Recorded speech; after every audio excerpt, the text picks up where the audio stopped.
In the name of Allah, dear students, Assalamu alaikum wa rahmatullahi wa barakatuhu. I am your teacher Tahira Rashid, teacher PS Bhatmala Shekhnar, district Kupwara zone Mawar. हमें पढ़ना है English बच्चों.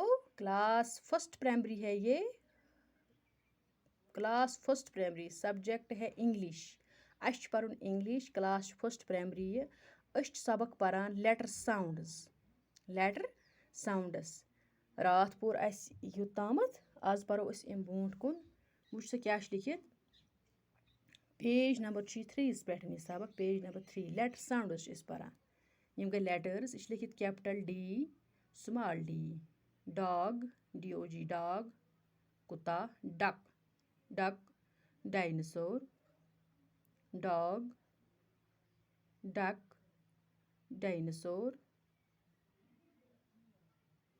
E, capital E, small e. Egg, EGG, egg.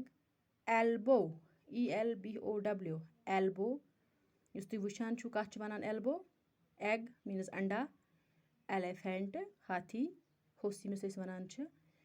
ELEPHANT, elephant. Dog, duck, dinosaur.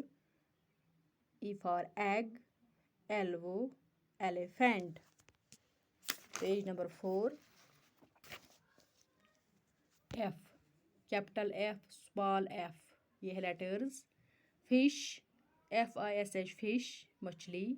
Flower, FLOWER, flower, फूल. Fan, पंखा. Fan, पंखा. यहाँ पे आप देखो ये क्या है. टास्क मीन्स हो गई कोई काम. टास्क छ वनान कुन काम यस जन तुम त्रावान छु अस होमवर्क यह अनजो करित. यह कह काम. यह यमो त्रोमस काम. अस टास्क की काम करें. कोई काम है. आइडेंटिफाई एंड से अलाउड. अस आइडेंटिफाई करें. पहचान. आइडेंटिफाई मीन्स गो पहचानना. अस परजनावन. यम यमो यम पिक्चर्स दितमत यम तस्वीर दितमत यम अस पहचान आइडेंटिफाई करें.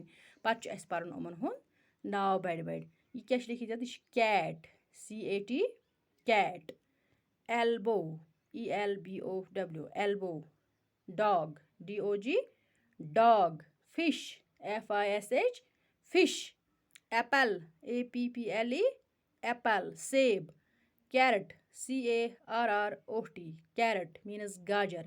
यम अस टास्क यह अस काम. अस यम आइडेंटिफाई करें, पहचान पत अस परन यम. ठीक है. यह गो cat, elbow, dog, fish, apple, carrot.